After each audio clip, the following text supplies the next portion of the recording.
Geography की lecture series के lecture number 5 में आज हम विंड्स के बारे में डिस्कस करेंगे। तो आज का जो मेजर टॉपिक हमारा रहेगा वो विंड्स के बारे में रहेगा। तो देखते हैं इस लेक्चर में हम क्या क्या पढ़ने जा रहे हैं। फर्स्ट जो है वो देखेंगे विंड्स क्या होती हैं। देन हम टाइप्स ऑफ विंड्स पढ़ेंगे कि किस तरह की, कितने तरीके की, क्या क्या क्या डिफरेंट टाइप्स हैं विंड्स के। देन हम ग्लोबल डिवीजन ऑफ रीजन पढ़ेंगे कि विंड्स जो है डिफरेंट ग्लोबल रीजन में कैसे डिवाइडेड है। देन हम विंड सिस्टम के बारे में पढ़ेंगे। देन हम trade winds, westerlies, polar easterlies के बारे में पढ़ेंगे। और फाइनली हम अपने प्रीवियस ईयर कुछ एमसीक्यूज करेंगे जिनके आंसर जो है आप मुझे ईमेल आईडी पे भेज देंगे। तो आइए स्टार्ट करते हैं विंड से। तो फर्स्ट जो है विंड्स के बारे में मैंने आपसे प्रीवियस स्लाइड, जो मिस्ट्री स्लाइड थी हमारी जो मिस्ट्री स्लाइड रहती है, वहां पे मैंने आपसे पूछा था कि हवाएं क्यों चलती हैं। कई बच्चों ने मुझे जवाब जो है उसके भेजे थे कि हवाएं क्यों चलती हैं। तो फर्स्ट जो हमारी स्लाइड है वो बता रही है विंड्स के बारे में।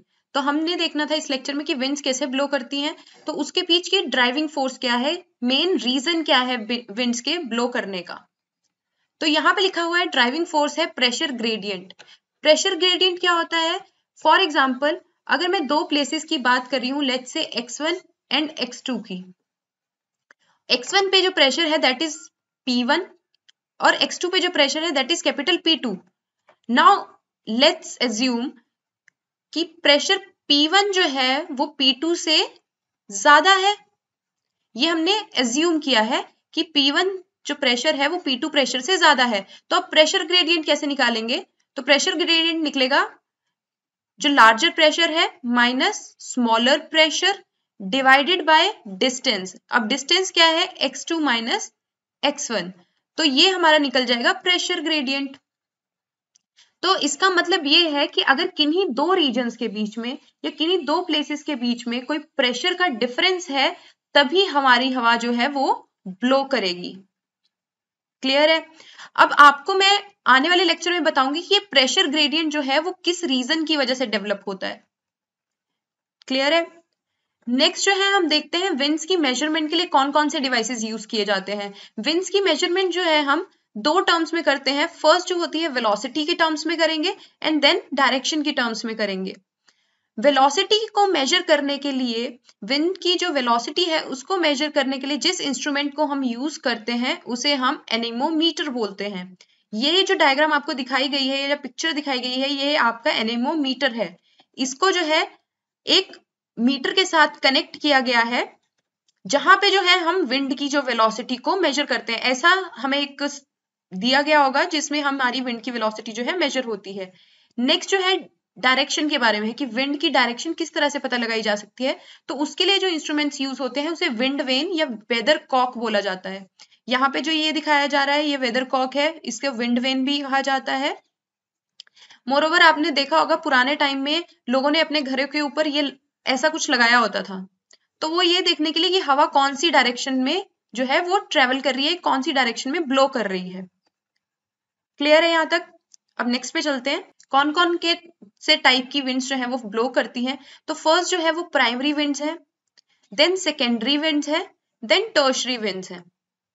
क्लियर? प्राइमरी विंड्स जो होती हैं हमारी, ये थ्रू आउट द ईयर जो है चलती रहती हैं, ये थ्रू आउट द ईयर चलती हैं। प्राइमरी विंड्स को हम परमानेंट विंड्स भी कहते हैं, प्लैनेटरी विंड्स भी कहते हैं और इनवेरिएबल विंड्स भी कहते हैं। प्लैनेटरी विंड्स का क्या मतलब है? प्लैनेटरी विंड्स का मतलब है वो विंड्स जो कंप्लीट प्लैनेट के ऊपर, कंप्लीट प्लैनेट, कौन सा प्लैनेट है हमारा? अर्थ, कंप्लीट प्लैनेट के ऊपर जो है ट्रेवल करती हैं वो होती हैं प्लैनेटरी विंड्स। और ये परमानेंट भी है, मतलब थ्रू आउट द ईयर चलती हैं। इनवेरिएबल भी है, मतलब इनमें कोई वेरिएशन नहीं आता है, ये परमानेंट है। क्लियर? नेक्स्ट जो है वो सेकेंडरी विंड्स है। ये पीरियोडिक विंड्स होती हैं, मतलब समय के हिसाब से बहेंगी। जैसे कि आपने देखा होगा मॉनसून विंड्स, मॉनसून हमारा कुछ ही टाइम के लिए आता है, तो वो पीरियोडिक विंड्स हो गई या सेकेंडरी विंड्स हो गई। लैंड ब्रीज हो गई, ये हमेशा नहीं चलती हैं। सी ब्रीज हो गई, ये भी हमारी सेकेंडरी विंड्स के अंदर आती हैं। देन आती है हमारी टर्शरी विंड्स, जो हमारी लोकल विंड्स होती हैं उनको हम टर्शरी विंड्स कहते हैं। जैसे लू हो गई, सिरोको हो गई, चीनुक हो गया, मिस्ट्राल हो गई, ये सारी की सारी हमारी लोकल विंड्स हैं। अभी आपको यहाँ पे जो है कुछ करने की जरूरत नहीं है, आने वाले लेक्चर्स में मैं आपको लोकल विंड्स के बारे में पढ़ाऊंगी, तो आपने जो है लोकल विंड्स के बारे में आगे लेक्चर्स में अच्छे से आपको पता चल जाएगा, लोकल विंड्स क्या होती हैं या सेकेंडरी विंड्स क्या होती हैं, किस तरह से ब्लो करती हैं, वो सब आपको जो है आने वाले लेक्चर्स में बता दिया जाएगा। अब नेक्स्ट चलते हैं। नेक्स्ट जो है हमने फर्स्ट जो स्लाइड में डिस्कस किया था वो था कि विंड्स जो है, विंड्स के ब्लो करने का जो रीजन है मेनली दैट इज हमारा प्रेशर ग्रेडियंट। मैंने आपको फर्स्ट स्लाइड में कहा था कि प्रेशर ग्रेडियंट जो है वो किस वजह से जनरेट होता है। प्रेशर ग्रेडियंट के जनरेट होने का जो रीजन है that is uneven heating of the earth. Uneven का मतलब क्या है कि इवनली हीट नहीं हो रही है। अगर अनइवन हीट हो रही है तभी तो प्रेशर डिफरेंस या टेम्परेचर डिफरेंस जनरेट होगा। अगर अनइवन हीटिंग हो रही है तो टेम्परेचर में वेरिएशन होंगे, टेम्परेचर जो है वो वेरी करेगा, और अगर टेम्परेचर वेरी कर रहा है तो हमारा प्रेशर भी जो है वो वेरी करेगा। क्लियर है? अब समझते हैं इसको कि जो टेम्परेचर है वो प्रेशर से किस तरह से जो है रिलेशनशिप में है। ओके, अब हमें पता है कि अर्थ जो है अपनी एक्सिस पे 23.5 डिग्री जो है टिल्टेड है, ये हमें पता है। अब सन है वो सबसे ज्यादा जो रेडिएशन है वो कौन से लैटिट्यूड पे डालता है, वो सबसे ज्यादा जो इंसोलेशन होता है सन की वजह से वो होता है इक्वेटर पे। अगर इक्वेटर पे सबसे ज्यादा इंसोलेशन है या सन की फेसिंग इक्वेटर की तरफ सबसे ज्यादा है तो सबसे ज्यादा टेम्परेचर कहाँ पे होगा? इक्वेटर पे। यहाँ पे टेम्परेचर ज्यादा होगा। ओके, और आपको पता है कि टेम्परेचर और जो प्रेशर है उसका इनवर्स रिलेशनशिप होता है, तो जहां पे टेम्परेचर ज्यादा है वहां पे प्रेशर कम होगा। तो आपने ये बात ध्यान रखनी है कि अगर टेम्परेचर जिस लैटिट्यूड पे ज्यादा है उस पे जो है प्रेशर हमारा कम होगा। अब इक्वेटर पे हमने कहा फर्स्ट पॉइंट हमारा जो है इक्वेटर पे हमारा इंसोलेशन जो है वो ज्यादा होता है, इंसोलेशन ज्यादा होता है, तो इंसोलेशन ज्यादा है तो टेम्परेचर भी ज्यादा होगा, और अगर टेम्परेचर ज्यादा है तो प्रेशर जो है वो कम होगा। क्लियर? अब आपको ये बात समझ में आ गई है कि टेम्परेचर और प्रेशर का जो रिलेशनशिप है वो इनवर्स रिलेशनशिप है। क्लियर है? बट ये जो रिलेशनशिप है ये हर कंडीशन में ट्रू नहीं होता है। फॉर एग्जाम्पल प्रीवियस लेक्चर में जब मैंने आपको एटमॉस्फेयर पढ़ाया था तो मैंने आपको ट्रोपोस्फेयर के बारे में बताया था। अगर किसी ने वो लेक्चर नहीं सुना है तो आप प्रीवियस लेक्चर जो है सुन सकते हैं, लेक्चर नंबर 4, उसका जो लिंक है वो डिस्क्रिप्शन में मैं अटैच कर दूंगी। प्रीवियस लेक्चर में ये बात बताई थी कि ट्रोपोस्फेयर में जो होता है, ट्रोपोस्फेयर में टेम्परेचर हाइट के साथ डिक्रीज होता है। क्लियर है? इसके लिए मैंने वहां पे एक एग्जांपल भी आपको दी थी कि जैसे कोई प्लेन एरियाज में रह रहा है, फॉर एग्जांपल यूपी में रह रहा है, राजस्थान में रह रहा है, तो जब वो अपने प्लेन एरिया से हाइट की तरफ को जाता है, मतलब उत्तराखंड चले जाओ, हिमाचल चले जाओ या फिर कश्मीर चले गए, तो जैसे जैसे आप हाइट पे जा रहे हो तो टेम्परेचर आपका डिक्रीज करता है। क्लियर है? अब प्रेशर जो है, आपने प्रेशर के बारे में पढ़ा होगा कि प्रेशर जो है वो एयर कॉलम पे डिपेंड करता है। प्रेशर जो है वो एयर कॉलम पे डिपेंड करता है। जितना ज्यादा एयर कॉलम की हाइट होगी उतना ज्यादा प्रेशर होगा। अब एयर कॉलम की हाइट बॉटम और सरफेस पे हम मेजर करते हैं, तो अब देखिए जैसे जैसे हम हाइट पे जाएंगे तो हमारा जो एयर कॉलम है उसकी जो थिकनेस है वो कम होगी। क्लियर है? कम होगी। तो अब आप देखिए जैसे जैसे हम हाइट पे जा रहे हैं तो टेम्परेचर भी हमारा डिक्रीज कर रहा है और प्रेशर भी हमारा डिक्रीज कर रहा है। क्लियर है? तो अब आपने ये बात याद रखनी है कि हर केस में ये रिलेशनशिप जो है ट्रू नहीं है कि टेम्परेचर और प्रेशर जो है इनवर्स रिलेशनशिप में है, कुछ एक्सेप्शंस भी हैं। क्लियर है? बट अगर आपको एग्जाम में आता है कि टेम्परेचर और प्रेशर का क्या रिलेशनशिप है तो आपने बताना है टेम्परेचर और प्रेशर जो है एक दूसरे के साथ इनवर्स रिलेशनशिप में है। ओके, अब आपको यहाँ पे जो मैं बताना चाहती थी कि टेम्परेचर इक्वेटर पे ज्यादा है तो टेम्परेचर ज्यादा है तो प्रेशर कम होगा, तो जो इक्वेटर वाला एरिया है उसको लो प्रेशर जोन कहा जाता है। उसको लो प्रेशर जोन कहा जाएगा। ओके, अब लो प्रेशर जोन है तो इसका मतलब हमें एक बात पता है, हमने पीछे भी प्रेशर ग्रेडियंट पढ़ा है, तो हमने ये देखा कि प्रेशर जो है, प्रेशर ग्रेडियंट के केस में क्या होता है, प्रेशर ग्रेडियंट के केस में हमारा प्रेशर हाई प्रेशर से लो प्रेशर की तरफ को चलेगा। अगर हाई प्रेशर से लो प्रेशर की तरफ को मूवमेंट हो रही है तो विंड जो है हमारी high pressure to low pressure area की तरफ को जाएगी। ओके, तो अब ये लो प्रेशर एरिया है इक्वेटर का, तो इसका मतलब जितनी भी विंड्स ब्लो करेंगी वो इक्वेटर की तरफ को ब्लो करेंगी। क्लियर है? अब आप जितनी भी विंड्स ब्लो करेंगी वो इक्वेटर की तरफ को ही ब्लो करेंगी। अब चलते हैं नेक्स्ट स्लाइड पे, देखते हैं वहां पे क्या है। यहाँ पे मैंने आपको प्रीवियस स्लाइड में बताया कि जो इक्वेटर वाला एरिया है दैट इज हमारा लो pressure area, that is low pressure area. और वो लो प्रेशर किस वजह से है, क्योंकि सन की जो रेज हैं वो डायरेक्टली जो है इक्वेटर पे फॉल कर रही हैं, और जब वो डायरेक्टली इक्वेटर पे फॉल कर रही हैं तो टेम्परेचर जो है इक्वेटर पे वो ज्यादा हो गया है, और टेम्परेचर और प्रेशर का इनवर्स रिलेशनशिप है, तो टेम्परेचर ज्यादा है तो प्रेशर हमारा कम होगा। ओके, अब ये इक्वेटर वाला जो एरिया है ये 0 डिग्रीज वाला एरिया है। ये सब ट्रॉपिकल एरिया जो है, सब ट्रॉपिकल इसे क्यों बोल रहे हैं, क्योंकि ये ट्रॉपिक वाले एरिया में फॉल करता है, तो सब ट्रॉपिकल एरिया आता है हमारा 30 डिग्रीज पे। देन ये सब पोलर लोज जो हैं ये आते हैं हमारे 60 डिग्री पे। तो देखिए 30 डिग्री के बेसिस पे हमने डिवीजन करके इसको स्टडी करेंगे। फर्स्ट 0 to 30 डिग्री के बीच में, देन 0 to 60 डिग्री के बीच में, देन 60 to 90 डिग्री के बीच में। ये सारे जो 0 से ऊपर वाली साइड की डायरेक्शन में है ये नॉर्थ है, 30 degree north, 60 degree north and 90 degree north. और जब हम 0 डिग्री से साउथ की तरफ को आएंगे तो दैट इज हमारा 30 डिग्री साउथ, 60 डिग्री साउथ, और ये पोलर हाई जो है दैट इज हमारा 90 डिग्री साउथ।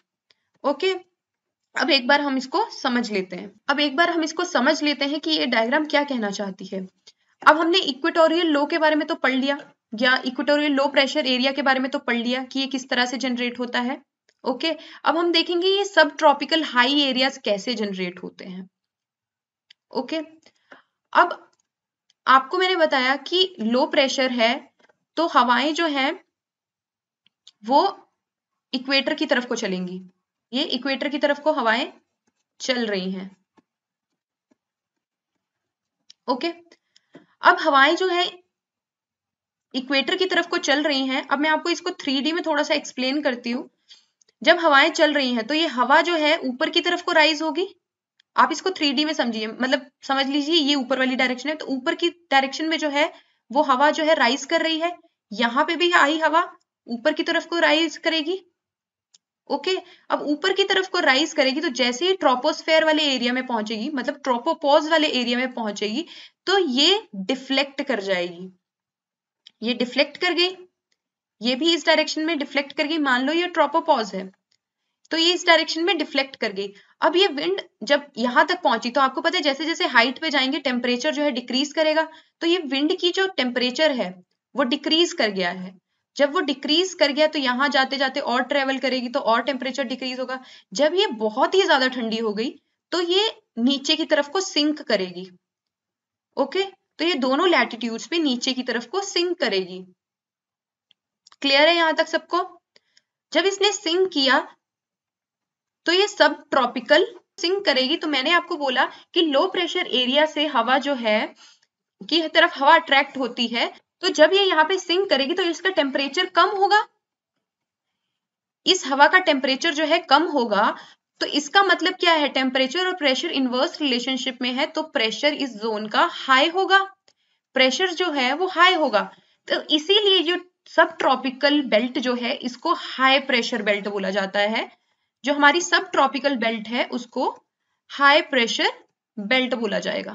अगर किसी को क्लियर नहीं है तो आप लेक्चर को रिवाइंड करके एक बार फिर सुन सकते हैं इसको। एक बार मैं इसी सेम वे इसको सदर्न एरिया में जो है डिफाइन करती हूँ। हमने देखा कि हमारा जो लो प्रेशर जोन है उसकी तरफ हमारी हवाएं जो है अट्रैक्ट होती हैं। क्लियर है? यही बोला था। अब जैसे नॉर्दर्न एरिया में जो हवाएं थी गर्म थी तो वो ऊपर उठने लगी, ऊपर उठने लगी। तो जैसे ही वो ट्रोपोस्फेयर के फाइनल बाउंड्री पे पहुंची, मतलब ट्रोपोपॉज पे पहुंची, तो वहां आपको पता है टेम्परेचर जो है -50 से 60 डिग्री तक जो लोअर होता है।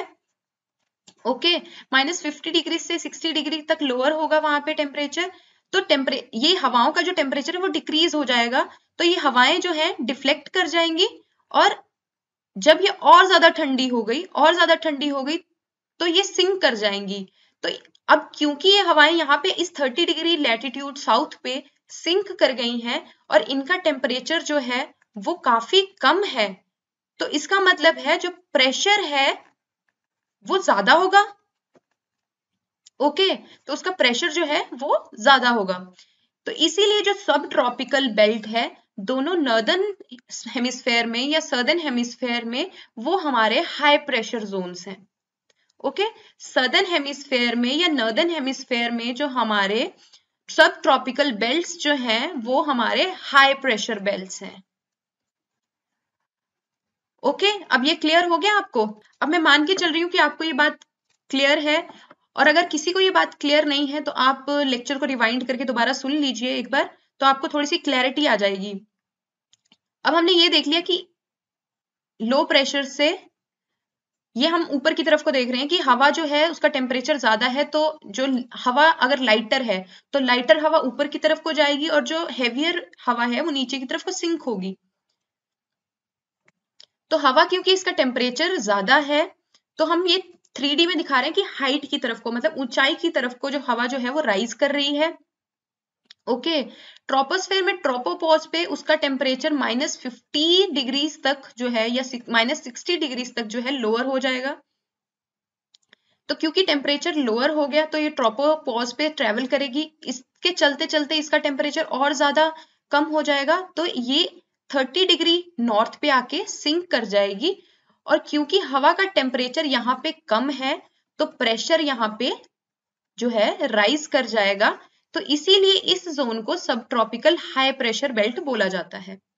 इसी तरह से यही साइकिल हमारा सदर्न हेमिस्फेयर में होगा। ओके, यही जो चीज है ये हमारी सदर्न हेमिस्फेयर में होगी, मतलब ये 30 डिग्री नॉर्थ में हुई और ये 30 डिग्री साउथ में हुई। ओके, एंड आपको फिनोमिना मैंने एक्सप्लेन कर दिया कि हवा का टेम्परेचर कम है तो प्रेशर जो है वो ज्यादा होगा। ओके, प्रेशर जो है वो ज्यादा होगा, इसीलिए इन बेल्ट्स को सब ट्रॉपिकल हाई प्रेशर बेल्ट को, ये सब ट्रॉपिकल बेल्ट्स जो है इनको हाई प्रेशर जोन बोला जाता है। अब ये जो साइकिल यहाँ पे बन रहा है,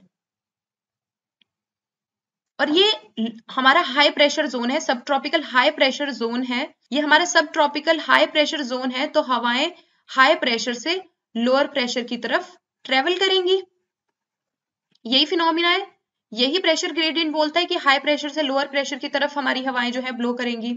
यहाँ पे भी हाई प्रेशर से लो प्रेशर हमारी जो हवाएं हैं वो ब्लो करेंगी। तो आप देख रहे हो कि एक तरह का साइकिल सा बन गया है ये, कि हाई प्रेशर से लो प्रेशर की तरफ को आ रही है, फिर लो प्रेशर से जो है ट्रेवल कर रही हैं, फिर हाई प्रेशर जोन बना रही हैं, और फिर हायर प्रेशर से लोअर प्रेशर की तरफ आ रही हैं। तो ये सारा जो विंड का सर्कुलेशन है, या प्रेशर जो ग्रेडियंट्स हमारे या प्रेशर बेल्ट्स हमारे जनरेट हुए हैं, इन सब का सोर्स क्या है? इन सब का सोर्स है हमारा सन।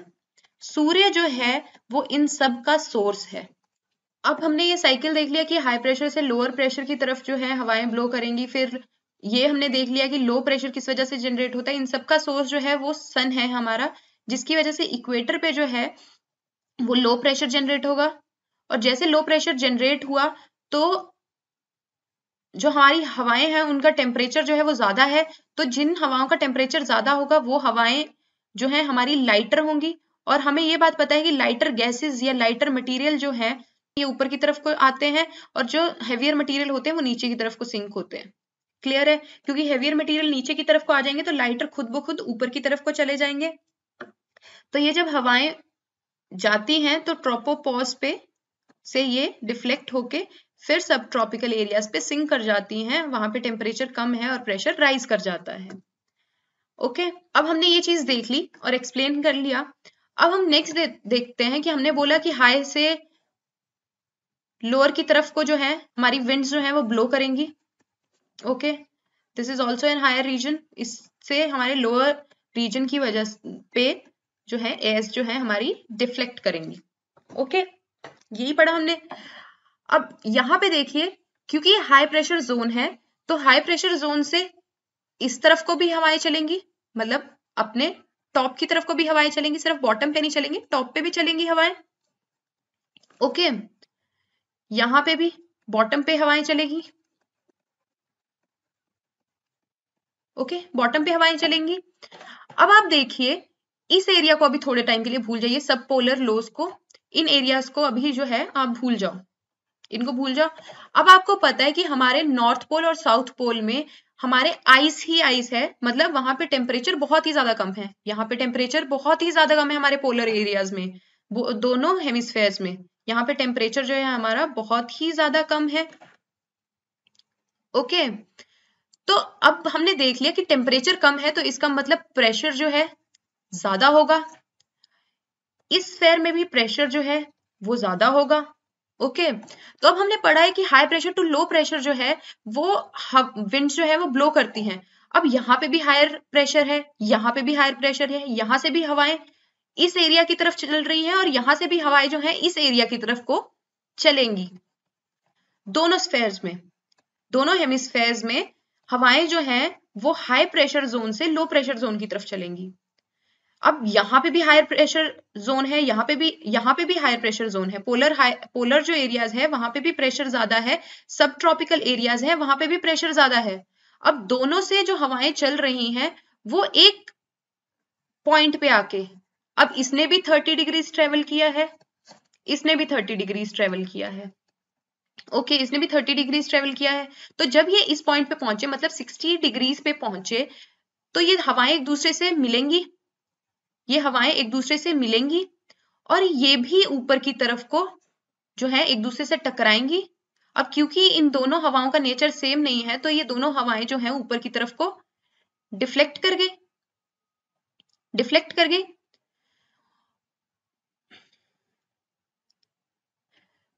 तो जब हमने देखा कि हवा ऊपर की तरफ को राइज करती है, दोनों डिफ्लेक्ट कर गई तो हवाएं ऊपर की तरफ को जा रही हैं, तो हवाएं जिस एरिया में ऊपर की तरफ को जाती हैं वो बनता है हमारा low pressure zone. Low pressure zone बनता है। इक्वेटर के केस में भी यही हो रहा था, हवाएं ऊपर की तरफ को जा रही थी तो इक्वेटर हमारा लो प्रेशर जोन है। अब सब पोलर एरियाज में भी जो है हमारी हवाएं ऊपर की तरफ को जा रही हैं, तो इसका मतलब ये भी हमारा लो प्रेशर जोन बनेगा। ओके, तो हमारा सब पोलर एरिया जो है वो भी हमारा लो प्रेशर जोन बनेगा। यहां तक सबको क्लियर है? अगर किसी को कोई प्रॉब्लम है तो आप रिवाइंड करके देख लीजिए। अब हम इस डायग्राम को देखते हैं। ये हम इक्वेटोरियल लो प्रेशर बेल्ट जो है इनको हम डिस्कस कर चुके हैं, सब ट्रॉपिकल हाई प्रेशर बेल्ट्स को भी देख चुके हैं, सब पोलर लो प्रेशर को भी देख चुके हैं और ये पोलर हाई प्रेशर बेल्ट्स को भी देख चुके हैं। अब हमने देख लिया था, वहां पे हमने विंड्स के बारे में भी डिस्कस कर लिया था कि विंड्स हाई प्रेशर जोन से लो प्रेशर जोन की तरफ को ट्रेवल कर रही हैं। ओके, ये हम देख चुके थे कि विंड्स जो है हाई प्रेशर से लो प्रेशर की तरफ को चल रही हैं, ये हमने देख लिया है। ओके, तो यहाँ पे भी जो विंड्स हैं वो हाई प्रेशर से लो प्रेशर की तरफ को चल रही हैं ना, चल रही हैं।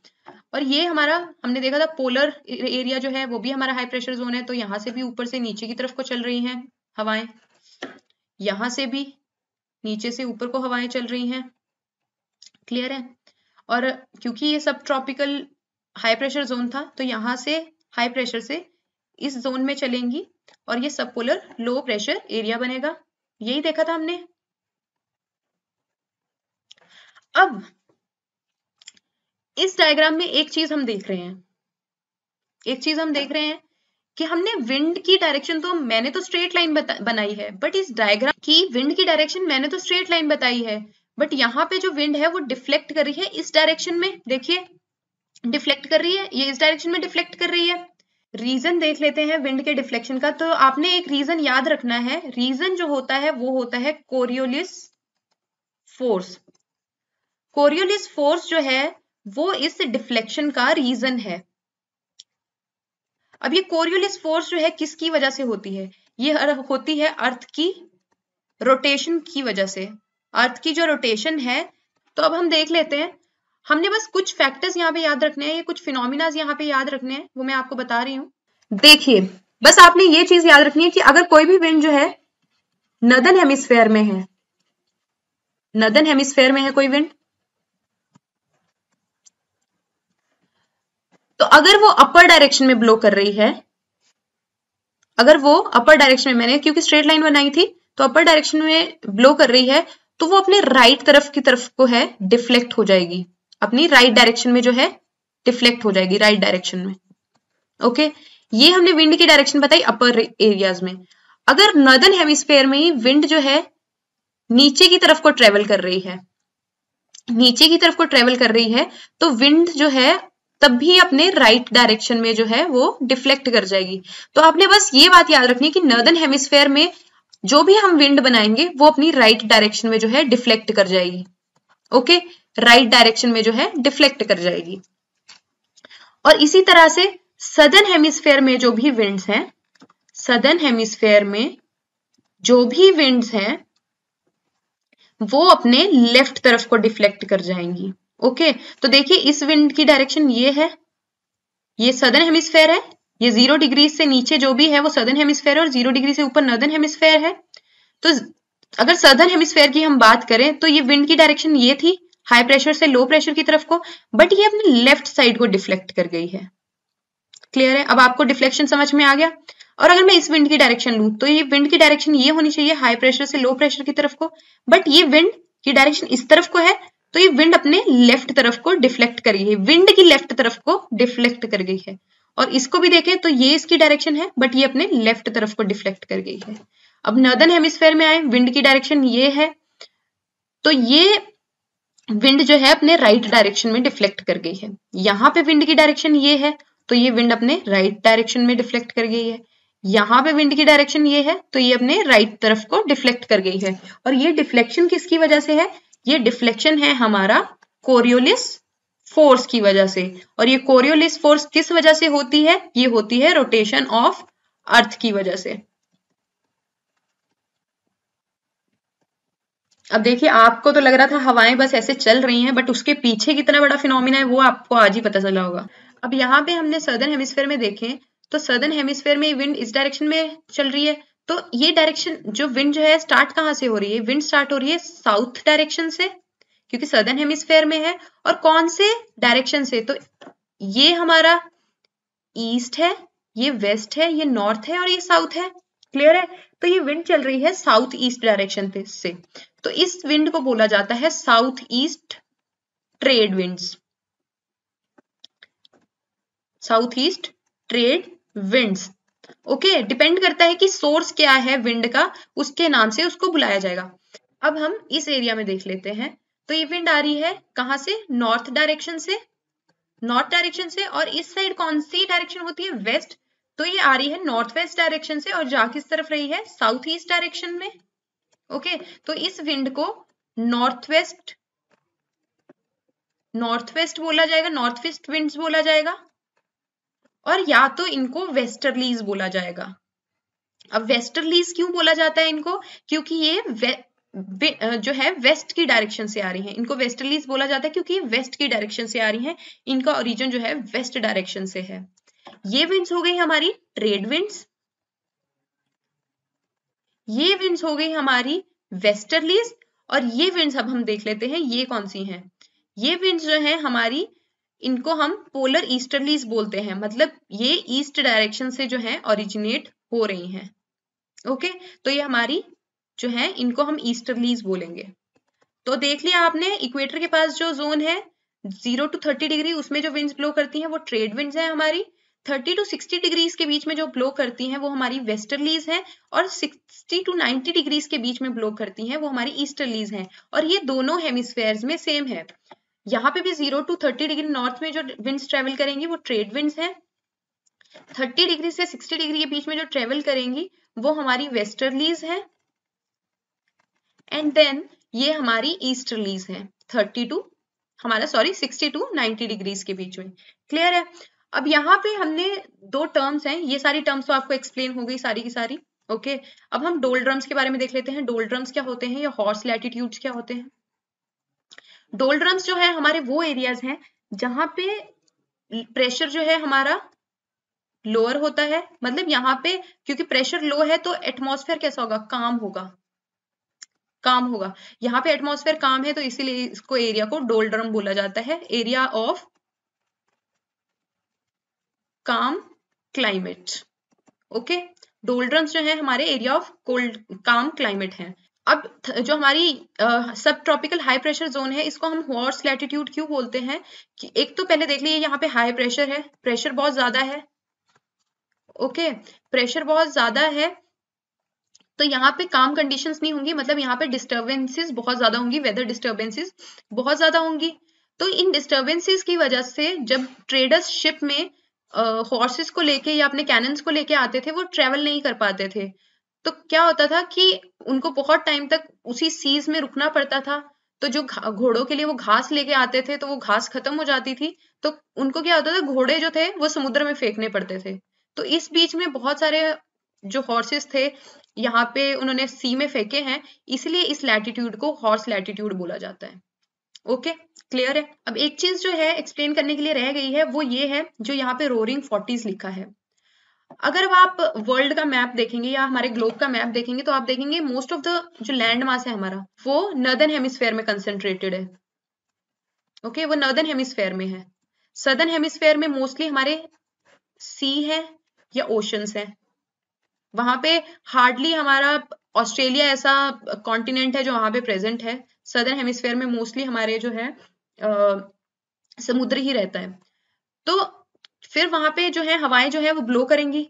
अब क्योंकि वहां पे उनको कोई रास्ते में ऑब्स्टेकल नहीं मिलती है सदर्न हेमिस्फेयर में, तो ये हवाएं जो है बहुत ज्यादा जो जोर से जो है बहुत ज्यादा वेलोसिटी से मूव करती हैं। तो जो हमारी हवाएं 40 डिग्री के लैटिट्यूड पे होती हैं उन्हें रॉरिंग 40s बोला जाता है। जो 50 डिग्रीज पे हमारी हवाएं चलती हैं वेस्टर्लीज, उनको फ्यूरियस 50s बोला जाता है, वो फ्यूरियस 50s होती हैं। और जो 60 डिग्री के लैटिट्यूड पे चलती हैं उन्हें हम स्क्रीमिंग 60s बोलते हैं। ओके, इसका रीजन क्या है इन तेज हवाओं का चलने का, और ये तेज हवाएं वेस्टर्लीज हैं। इन तेज हवाओं के चलने का रीजन ये है कि सदर्न हेमिस्फेयर में जो लैंड मासेस हैं या ऑब्स्टेकल्स हैं वो नॉर्दर्न हेमिस्फेयर के कंपैरिजन में बहुत ही ज्यादा कम है। अब आपने मेरे को एक बात बतानी है, क्या इस तरह की हवाएं जो हमने यहाँ पे एक्सप्लेन की है, रोरिंग 40s, फ्यूरियस 50s और स्क्रीमिंग 60s, क्या ये नॉर्दर्न हेमिस्फेयर में भी चलती हैं? ये बात आप मुझे कमेंट सेक्शन में बताएंगे कि इस तरह की हवाएं क्या नॉर्दर्न हेमिस्फेयर में भी चलती हैं। ओके, तो आप मुझे कमेंट सेक्शन में इस क्वेश्चन का आंसर बताएंगे। अब हम आगे की तरफ को चलते हैं। ये हमने देख लिया है ट्रेड विंड्स के बारे में, 0 to 30 डिग्री जो है के लैटिट्यूड के बीच में चलती हैं ये। इनको ट्रेड विंड्स इसलिए बोला जाता है क्योंकि पुराने टाइम में जब ट्रेड किया जाता था शिप से या कैसे भी, तो ये विंड्स जो थी ट्रेडर्स को हेल्प करती थी, ये विंड्स ट्रेडर्स को हेल्प करती थी नेविगेशन के लिए। ओके, तो इसीलिए इनको ट्रेड विंड्स बोला गया है। ओके, ये सब बाकी मैंने आपको एक्सप्लेन कर दिया है कोरियोलिस फोर्स के बारे में। साउथ ईस्ट ट्रेड विंड्स इनको बोला जाता है। सदर्न हेमिस्फेयर में नॉर्थ ईस्टर्न ट्रेड विंड्स बोला जाता है हमारा नॉर्दर्न हेमिस्फेयर में। ओके, और ये सब जो है प्रीवियस मैं आपको एक्सप्लेन कर चुकी हूँ। वेस्टर्लीज के बारे में आपको एक्सप्लेन कर दिया है कि ये सब ट्रॉपिकल हाई प्रेशर बेल्ट से चलती हैं सब पोलर लो प्रेशर बेल्ट्स की तरफ को। इनकी नॉर्दर्न हेमिस्फेयर में जो डायरेक्शन होती है वो south west to north east होती है, और सदर्न हेमिस्फेयर में north west to south east direction में ये जो है रोटेट करती हैं। वेस्टर्लीज जो है सदर्न हेमिस्फेयर में स्ट्रॉन्गर होती हैं, और ये क्यों होती हैं, क्योंकि वहां पे जो है लैंड मासेस जो है बहुत ही कम अमाउंट में प्रेजेंट होते हैं as compare to northern hemisphere. और नॉर्दर्न हेमिस्फेयर में इरेगुलरिटी ज्यादा है because of the uneven relief of the vast land masses, ये हम पीछे देख चुके हैं। The westerlies are the best developed between 40 degrees to 65 degrees के साउथ के लैटिट्यूड में, और इनको हम रोरिंग 40s, फ्यूरीज 50s या श्रीकिंग 60s और स्क्रीमिंग 60s भी बोलते हैं। Okay, next, the poleward boundary of the westerlies is highly fluctuating. There are many seasonal and short-term fluctuations. These winds produce wet spells, मतलब precipitation and variability in weather. ये भी हम देख चुके हैं। अब नेक्स्ट चलते हैं। नेक्स्ट जो फाइनल है हमारी पोलर ईस्टर्लीज है। पोलर ईस्टर्लीज जो है वो ड्राई विंड्स होती हैं, कोल्ड विंड्स होती हैं। अब कोल्ड है तो ड्राई भी होंगी क्योंकि अपने साथ मॉइस्चर को कैरी नहीं करेंगी। ये विंड जो है north east to south west direction में ब्लो करती हैं।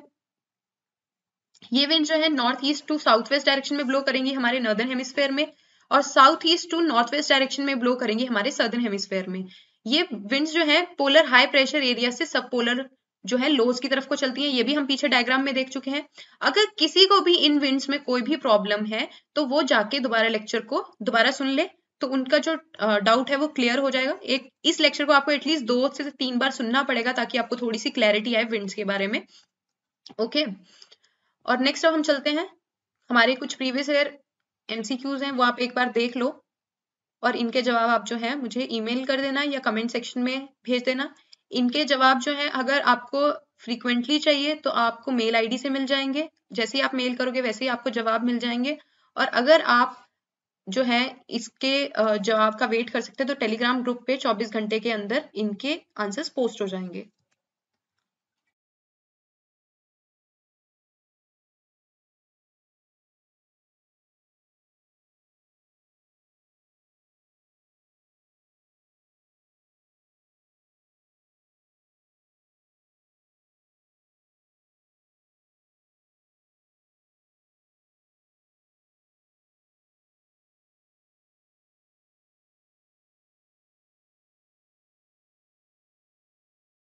ये आपको ईमेल आईडी बताई है जिसपे आपने जो है अपने आंसर्स को मेल कर देना है। आपको फ्रीक्वेंटली जो है अगर क्वेश्चंस के आंसर जानने हैं तो आप मेल आईडी पे आंसर्स जो है वो भेज सकते हैं, तो आपको रिस्पॉन्स जल्दी मिल जाएगा। और अगर आप जो है 24 घंटे तक वेट कर सकते हैं, पहले तो आप कमेंट सेक्शन में जो है आंसर्स जो है वो भेज दीजिएगा। अगर आपके आंसर सही हुए तो आपको वहीं पे बता दिया जाएगा। अदरवाइज टेलीग्राम ग्रुप जो है उस पे आंसर्स 24 घंटे के अंदर पोस्ट हो जाएंगे। नेक्स्ट जो लेक्चर हमारा रहेगा वो विंड्स के बारे में ही रहेगा। आज हमने जो है वो प्राइमरी विंड्स के बारे में पढ़ा है। प्राइमरी विंड्स हमने देखा, परमानेंट विंड्स होती हैं, आज उनके बारे में हमने देखा है। नेक्स्ट जो टॉपिक रहेगा वो सेकेंडरी विंड्स के बारे में रहेगा। सेकेंडरी विंड्स के बारे में वहां पे हम पढ़ेंगे जहां पे हम मॉनसून विंड्स, लैंड ब्रीजेस और सी ब्रीज के बारे में जो है देखेंगे।